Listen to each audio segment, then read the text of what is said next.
कोई आदमी तीर्थ यात्रा करने के लिए जाए तो तीर्थ यात्रा करने से, गंगा में नहाने से उसको पुण्य तो जरूर होगा, परंतु उसका फल उसको कालांतर में मिलेगा, भविष्य में मिलेगा, मरने के बाद मिलेगा। परंतु कोई सच्चे संत के, सदगुरु के दर्शन करे, उनके वचन सुने तो सद्यः साधु समागमा, उसका फल तुरंत होता है, देर नहीं लगती है।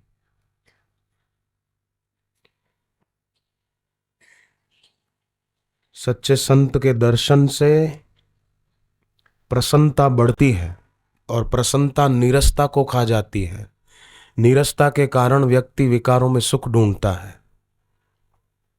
अंदर में रस नहीं आता, इसलिए व्यक्ति गलत काम करके भी मजा लेना चाहता है, परंतु वहां अंत में आती है सजा हाथ में।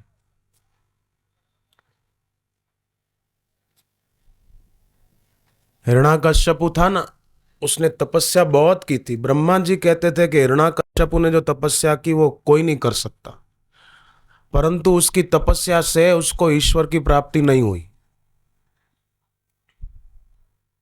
उसका अंत कैसा हुआ? हालांकि भले भगवान के हाथों मारा गया, परंतु जो लाभ मिलना चाहिए वो तो नहीं मिल पाया। तपस्या इतनी की और अंत में भगवान का कोप पात्र ही हुआ ना। भगवान ने क्रोध में मारा नरसिंह अवतार लेकर। पर मीरा ने इतनी तपस्या नहीं की जितनी हिरण्याकश्यपु ने की थी। शबरी ने इतनी तपस्या नहीं की जितनी हिरण्याकश्यपु ने की थी। पर शबरी ने, मीरा ने, इन्होंने प्रेम भक्ति का रास्ता अपनाया था, श्रद्धा भक्ति का रास्ता अपनाया था, तो सरलता से उनको ईश्वर की प्राप्ति हो गई, मनुष्य जीवन सफल हो गया। अब हम क्या करें कि हम भी अपनी श्रद्धा को, अपनी भक्ति को बढ़ाएं। सात्विक श्रद्धा जब इष्ट में और गुरु में होती है तो कैसी भी परिस्थिति आने पर व्यक्ति नजर सत्संग से होने वाले आंतरिक लाभ पर रखता है। आप ध्यान देना, हनुमान जी लंका में गए और लंकिनी के सिर पर मुक्का मारा था, ये आपको पता होगा प्रसंग। खूब जोर से दे मारा, हनुमान जी मारे मुक्का सिर पे तो कैसा लगा होगा। लंकिनी गिर गई तो उसको चोट लगी, खून निकला। जब वो उठी तो वो हनुमान जी को कहती है, तात स्वर्ग अपवर्ग सुख धरिए तुला एक अंग, तुल न ताही सकल मिली जो सुख लव सत्संग। स्वर्ग से और मुक्ति से भी बड़ा ऊंचा सुख है सत्संग का, ऐसा लंकिनी बोलती है। अब उसको लगी थी चोट, खून निकल रहा था, हनुमान जी ने सिर पे वार किया था तो दर्द भी बहुत हो रहा था, परंतु फिर भी उसकी नजर चोट पर नहीं थी और खून निकल रहा था शरीर से उस पर नहीं थी। लंकिनी की नजर तो सत्संग से होने वाले आंतरिक लाभ पर थी कि मेरे हृदय के भावों में कितना परिवर्तन आ गया। पहले मैं अपने को रावण की सेविका और दासी मान रही थी, अब पता चला कि अरे, तभी तो कहती है हृदय राखी कौशलपुर राजा, प्रविशी नगर कीजे सब काजा। तो जो सच्चे भक्त होते हैं, जिज्ञासु, उनकी नजर केवल बाह्य लाभ पर या बाह्य नुकसान पर नहीं होती, उनकी नजर होती है कि भीतर मेरे को कितना लाभ हुआ, भीतर समता कितनी बड़ी, बाहर से सुख लेने की बुद्धि कितनी कम हो गई, ये उस पर नजर होती है। उसको पता चल जाता है कि जैसे फूल की सुगंध फूल में है, दिए का प्रकाश दिए में है, उसी प्रकार हमारा सुख का स्रोत हमारे में है, भीतर ही है। ये सत्संग सुना है, दीक्षा लेकर जप किया है। सूर्य की किरणें सब जगह बराबर पड़ती है, परंतु लकड़ी छाया कर देती है। बस लकड़ी हो, प्लाई हो, छाया कर देगी, परंतु कांच छाया नहीं करेगा। और आतशी शीशा जो होता है ना, बिलोरी कांच, वो तो जला देता है, नीचे कपड़ा रखो, कागज रखो, उसको जला देगा। उसी प्रकार भगवान सब जगह समान है, पर मनुष्य लोग अपने भाव के अनुसार लाभ उठाते हैं। सच्चा भक्त आछी शीशे की तरह हो जाता है कि सर्वत्र परिपूर्ण ईश्वर की कृपा को, शक्ति को अपनी तरफ खींच लेता है। जैसे आछी शीशा, किरणें तो सूर्य की सब जगह पड़ी है, पर आछी शीशा आप इतना छोटा सा रखो तो वो सूर्य की किरणों को खींचेगा, केंद्रित करेगा और नीचे रखे हुए कागज या कपड़े को जला देगा। ऐसे ही सच्चा भक्त भगवान की, गुरु की कृपा को खींच लेता है और अपना काम बना लेता है।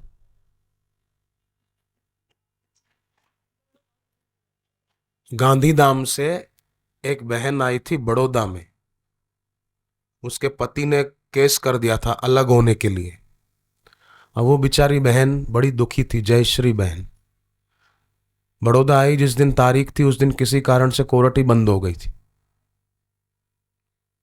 अब इसने सोचा मैं कहाँ जाऊं, यहां तो मेरे कोई रिश्तेदार भी नहीं है। तो बाहर आई, देखा पोस्टर लगा हुआ है 14 से 17 फरवरी बापूजी का सत्संग बड़ौदा में। तो उसने सोचा चलो सत्संग ही सुनती हूं। दीक्षा नहीं ली थी उसने, पहली बार पोस्टर पढ़ के आई, बैठी, फिर घर गई नहीं लौटकर गांधीधाम। चौथे दिन तक बैठी रही वहीं पर, 4 दिन रुक गई और आखिरी दिन उसने मंत्र दीक्षा ले ली, नामदान ले लिया और रोज जप करने लगे।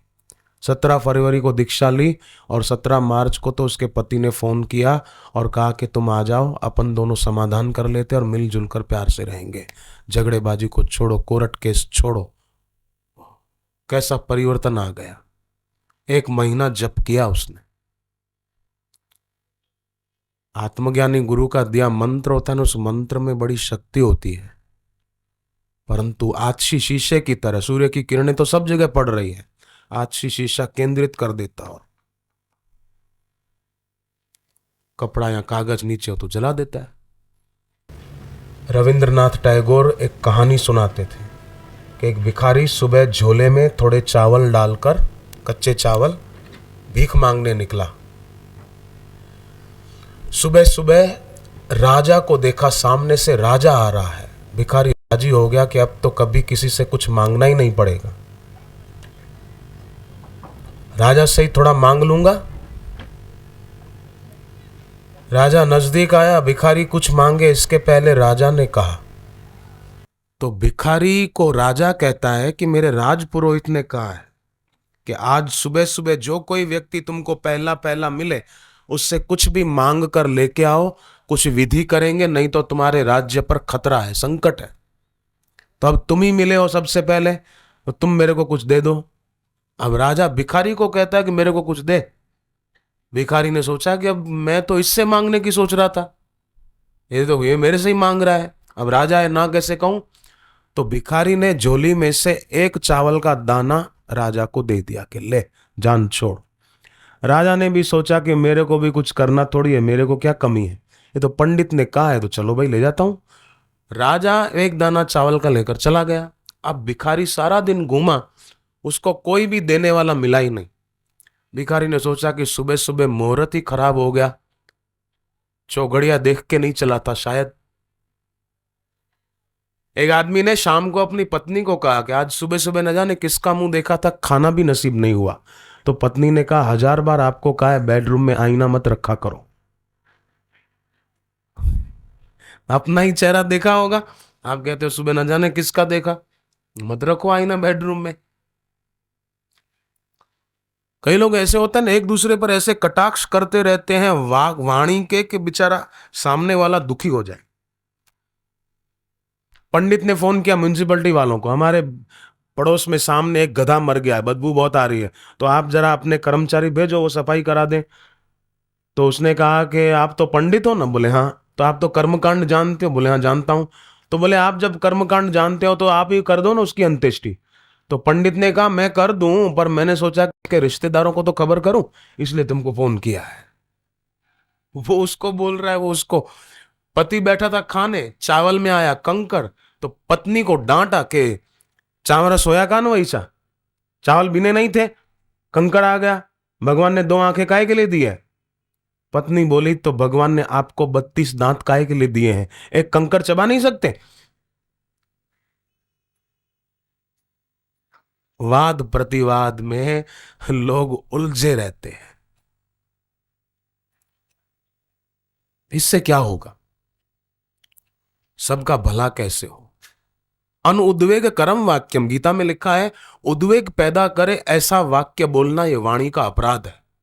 अनुद्वेग करम वाक्यम सत्यम प्रियम हितम चयत स्वाध्यायाभ्यसनम चैव वांगमयम तप उच्यते। ये वाणी संबंधी तप है। उद्वेग पैदा करे, अशांति पैदा करे ऐसा वाक्य किसी को भी न कहा जाए। किसी के दिल में शांति बढ़े, खुशी बढ़े, प्रीति बढ़े, ऐसा कोई वाक्य कहा जाए। एक बहन ने मुझे बताया कि जितना हो सके मैं बापूजी के कहे अनुसार अपना जीवन यापन करती थी, परंतु फिर भी तीव्र प्रारब्धवश मेरे को एक रोग हो गया। रोग क्या हुआ? ब्रेन ट्यूमर हो गया था। डॉक्टरों ने 1.5 लाख रुपए का खर्चा बताया था, पर मैंने तो अपना मंत्र जप चालू रखा और 108 पाठ किए श्री आशा रामायण के 2 बार। सामने जल भर के रखती थी, वो पी लेती थी। तो डॉक्टरों को आश्चर्य हुआ। बाद में सारा रिपोर्ट देखा तो मेरे को ब्रेन ट्यूमर बाद में निकला ही नहीं, मिट गया। तो डॉक्टर दंग रह गए, पहले का रिपोर्ट ये और अब का रिपोर्ट ये कैसे हुआ? कैसे हुआ कि भक्ति में बड़ी शक्ति है।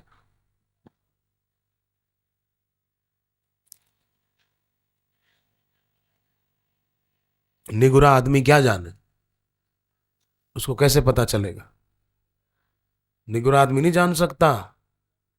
आप एक बात बताओ, आप फूल की तस्वीर खींच सकते हो, सुगंध की तस्वीर किसी की ताकत है खींच के दिखाए मेरे को? है किसी की शक्ति? किसी से पूछ के देखना, सुगंध की तस्वीर खींच सकते हो क्या? संभव ही नहीं है। शक्कर की तस्वीर खींच सकते हो हुजूर, शक्कर में मिठास कितनी है उसकी तस्वीर कौन खींच सकता है? संगीत के जो वाद्य यंत्र हैं, हारमोनियम, तबला, बंसरी, सारंगी, वायलिन आदि, इनकी तस्वीर आप खींच सकते हो, पर वो बजाए जाए और उसमें से जो स्वर निकलता है, जो संगीत निकलता है, उसकी तस्वीर कौन खींच सकता है? बोलो। शहद की तस्वीर खींच सकते हो, मिठास की कैसे? नहीं खींच सकते। धरती की तस्वीर खींच लोगे, जमीन, पर जमीन में जो रस है, गन्ने को मीठा करता है, मिर्ची को तीखा करता है, आम को मीठा करता है, रसीला करता है, उस रस की तस्वीर कौन खींच सकता है? किसकी ताकत है खींच के दिखाए? नहीं खींच सकते, संभव ही नहीं है। उसी प्रकार सदगुरु की जो शक्ति होती है और उनकी जो अनुभूति होती है, उसकी तस्वीर कोई नहीं खींच सकता। केवल श्रद्धा और भक्ति के बल से उसका लाभ जरूर उठा सकता है, चाहे देश में हो चाहे परदेश में हो, उठा सकता है। ये संभव है भक्ति के बल से। तुलसीदास जी ने कहा, भक्ति सुतंत्र सकल सुख खानी, बिनु सत्संग न पावहीं प्राणी। भक्ति सब सुखों की खान है, पर बिना सत्संग के उसको पा नहीं सकते। एक बहन ने बताया पूना महाराष्ट्र में, बोले मेरे को जब दीक्षा लेने की इच्छा हुई तो मेरे पति तब 1,000 रुपया भी नहीं कमाते थे महीने का पूरा। मैंने किसी से पैसे थोड़े उधार लेकर दीक्षा का सामान लिया, माला आदि। 50 रुपए भी नहीं थे कि मैं दीक्षा का सामान खरीदूं, पर मैंने बोले दीक्षा ले ली और जप शुरू कर दिया। अभी बोले मेरे पति महीने 50,000 रुपए कंपनी में कमाते हैं महीने का। जब दीक्षा ली थी 1,000 रुपया भी नहीं कमा पाते थे। तो सत्संग में और गुरु की दीक्षा में शक्ति है, पर रोज करता रहे, जब छोड़ न दे। साधन वही सिद्ध होता है जो निरंतर होता है, रसोई वही तैयार होती है जो निरंतर बनती है। जैसे श्वास हरदम लेते हैं ना, ऐसा थोड़ी सोचते हैं अब 1 घंटा छुट्टी, श्वास नहीं लेंगे तो छुट्टी हो जाएगी। सचमुच में श्वास लेने की छुट्टी थोड़ी करते हैं। तो जैसे श्वास हरदम लेने का है, उसी प्रकार साधन भजन जप वो हरदम करने का है, रोज करने का है, छोड़ना नहीं है। मीरा की तो शादी हुई ना, पति के घर गई तो भी भगवान की मूर्ति साथ लेकर गई। ऐसे ही शादी हो जाए भले, परंतु फिर भी जप न छोड़े। अलीगढ़ में मुझे एक महिला ने बताया, वो बोले मेरे पति एमपी हैं, उन्होंने खुद ने दीक्षा नहीं ली थी, पर मैं दीक्षा ली हुई थी और जप करती थी तो मुझे डांटते थे कि तू क्यों जप करती है, क्या जरूरत है जप करने की, छोड़ दे माला। तब बोले मैं माला से जप करना कैसे छोड़ूं? तो बोले मैं 4 बजे उठ जाती, पति तो सोए रहते, तब उठ जाती और नहा धो के माला कर लेती, गुरुजी की तस्वीर रखती, दिया जलाती, नियम करके फिर जल्दी तस्वीर और माला छुपा देती अलमारी में एक जगह कपड़ों के बीच में, फिर काम में लग जाती। रोज ऐसा करती, पति के उठने के काफी देर पहले नहा धोकर अपना नियम कर लेती और फिर माला और वो आसन छुपा देती और रोज प्रार्थना करती मन में कि मेरे पति को भी सद्बुद्धि दो, वो भी इस रास्ते चले। तो फिर अलीगढ़ में जब सत्संग हुआ तो उनके पति जो एमपी थे वो सबसे आगे आकर बैठे थे 6 बजे दीक्षा लेने के लिए। वो महिला मेरे को बता रही थी बाद में, बोले अब पूछो इनको, उनके सामने ही कहा पूछो इनको, मेरे को डांटते थे, माला करने से रोकते थे, तो मैं 4 बजे उठ के निपटा देती थी, अब ये खुद लेने आए हैं। मेरी प्रार्थना, मेरी भक्ति, मेरी भावना फलीभूत हो गई। भगवत गीता के 9वें अध्याय का 26वां श्लोक है। भगवान कहते हैं कोई मेरे को प्रेम से पत्र, पुष्प, फल, जल अर्पण करता है, मैं वो स्वीकार करता हूं। स्वीकार करते हैं तो जो भक्त अर्पण करता है उसके मनोरथ भी पूर्ण होते हैं। अर्जुन का मनोरथ पूरा नहीं हुआ, आप बताओ, पांडवों के मनोरथ पूरे नहीं हुए, हस्तिनापुर के राजा बने कि नहीं बने, महाभारत का युद्ध जीते। भले थोड़ी कठिनाइयां जरूर पड़ी उनको कुछ समय के लिए, परंतु विजय किसकी हुई ये देखो। इसलिए अभी अगर किसी के जीवन में कोई दुख है तो ये मत सोचना कि ये दुख सदा बना रहेगा, नहीं, आप समझो कि वो मिटने वाला है, नष्ट होने वाला है। हरिओम ओम ओम ओम, हिम्मत ना हारिए, प्रभु न बिसारिए, हंसते मुस्कुराते हुए जिंदगी गुजारिए। अच्छे कर्म करते हुए दुख भी अगर पा रहे तो भी घबराइए नहीं। सत्संग का सहारा छोड़िए नहीं, ध्यान छोड़िए नहीं, जप छोड़िए नहीं। संसार की जानकारी बढ़ेगी तो राग द्वेष अशांति संघर्ष बढ़ेंगे, और सत्संग सुनेंगे तो भगवान की जानकारी बढ़ेगी, भगवान की जानकारी बढ़ेगी तो शांति बढ़ेगी, खुशी बढ़ेगी। घाटा क्या है इसमें? एक संत को किसी ने पूछा कि महाराज जप क्यों करें, जप करने से क्या फायदा? संत ने कहा तुम कहते हो जप करने से क्या फायदा, तो मैं कहता हूं जप करने से क्या घाटा, तुम्हारे को क्या बिगड़ जाएगा, करो ना तुम। तो बोले मेरे पास समय नहीं है, तो संत ने कहा समय नहीं है माना, पर समय बताने वाली घड़ी तो है तेरे पास। देखो रोज कितना समय तुम बेकार कर देते हो। एक पति पत्नी आपस में बातें कर रहे थे, संवाद विवाद में बदला। विवाद क्या हुआ? एक वृद्ध पास से गुजर रहे थे, कहा क्यों लड़ रहे हो तुम दोनों? दोनों ने कहा कि ये मेरी बात नहीं मानती हो। पत्नी कहती ये मेरी बात नहीं मानते हैं इसलिए झगड़ा हो रहा है। तो क्या बात नहीं मानते हो? पत्नी बोली मैं कहती हूं बेटे को डॉक्टर बनाएंगे और ये कहते हैं बेटे को वकील बनाना है। क्यों? वकील बनेगा झगड़ा करेगा, झगड़ा निपटाता रहेगा, डॉक्टर बनेगा तो अच्छा है। पति बोले नहीं वकील बनेगा। पत्नी बोली नहीं उसको डॉक्टर बनाना है। वृद्ध जो थे बूढ़े, उन्होंने कहा कि देखो दोनों लड़ो मत, एक काम करो बेटे को बुलाओ, उसकी क्या इच्छा है। उसकी इच्छा अगर डॉक्टर बनने की तो एमबीबीएस कोर्स कराओ, उसकी इच्छा वकील बनने की तो एलएलबी का कराओ। तुम दोनों लड़ो मत, जल्दी उसको बुलाओ, मैं उससे पूछता हूं, उसकी जो इच्छा है वो करेंगे, वो कोर्स कराएंगे उसको। अब पति पत्नी दोनों एक साथ बोल पड़े कि अभी तो लड़के का जन्म ही नहीं हुआ है, अभी तो डॉक्टरों ने डेट दी है फलानी। अरे बूढ़े दादा ने कहा तो अभी से क्यों लड़ रहे हो, भजन करो भगवान का, फालतू क्यों टाइम खराब करते हो? तो लोग बोलते समय नहीं है। वास्तव में देखा जाए तो समय बताने वाली घड़ी देखनी चाहिए। जो लोग बोलते हैं हमको जप करने का समय नहीं, सत्संग के लिए समय नहीं, तो घड़ी देखनी चाहिए कितना समय बेकार जाता है। आप घर पे बेटे को, बेटी को, पति को, पत्नी को रुपए देकर बोल सकते हो कि जाओ इतना कपड़ा खरीद के लाओ, इतनी ये चीज खरीद के लाओ, 10 किलो मिठाई लेकर आओ, कुछ भी XYZ कोई भी चीज आप बोल सकते हो, भाई ये पैसे ले जाओ और अमुक चीज आप खरीद के ले आओ।